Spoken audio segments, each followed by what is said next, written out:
Yes, guys, what's up? So I just went through the Amir Khan versus Devin Alexander fight again. I watched a few clips, and something I noticed is that Amir Khan weighed in 160 pounds on fight night. Very heavy, very, very heavy.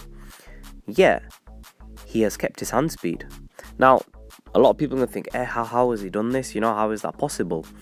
It is very possible. Amir has done it through the work with Tony Brady.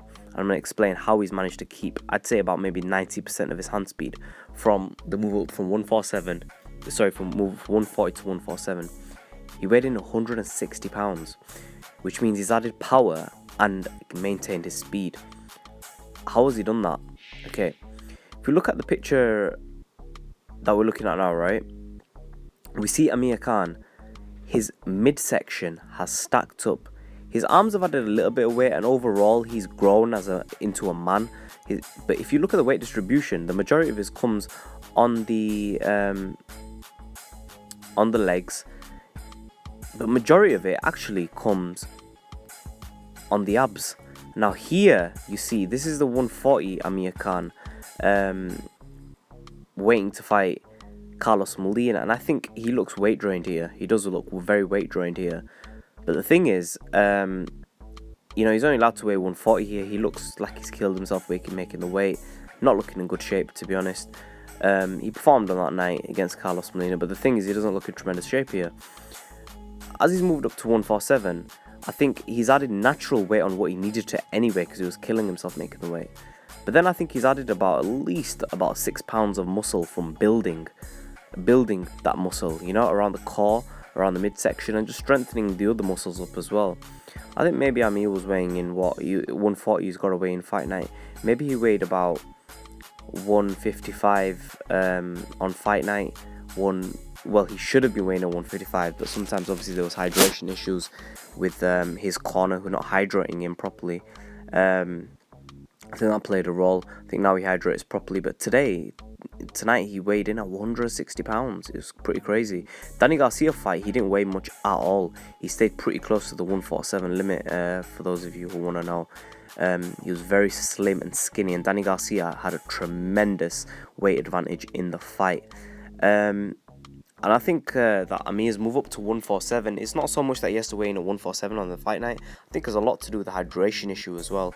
But definitely, Amir has added a substantial amount of muscle in the midsection. What this allows him to do is when he fights,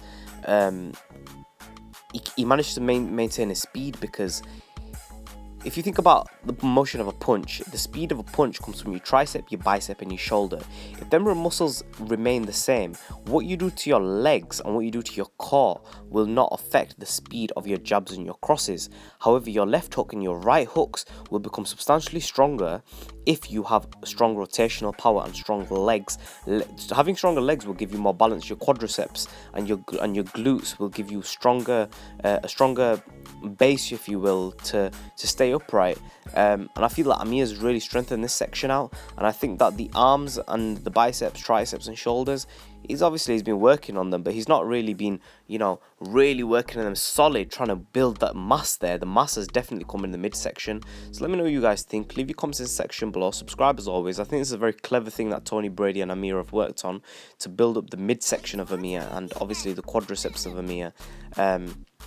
And maybe a little bit of the calves. The neck muscles have definitely increased, and the traps have increased, but the speed remains. The hand speed remains due to the slim biceps and triceps of Amir. We see a lot of fighters having big biceps and triceps, but that's actually going to harm you in boxing. Amir's kept the arms the same, the shoulders are very similar, but obviously the power, that's why he's so good at hitting hooks to the body, is because he manages to get leverage through his strong core, and his ab muscles, his rotational power comes through.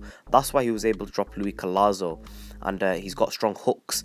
His jabs and crosses, the power of the crosses, the way he positions himself, obviously a lot of power comes from the glutes, the quadriceps, and just the overall chain of movement. And I think Tony Brady works on the chain of movement a lot as well.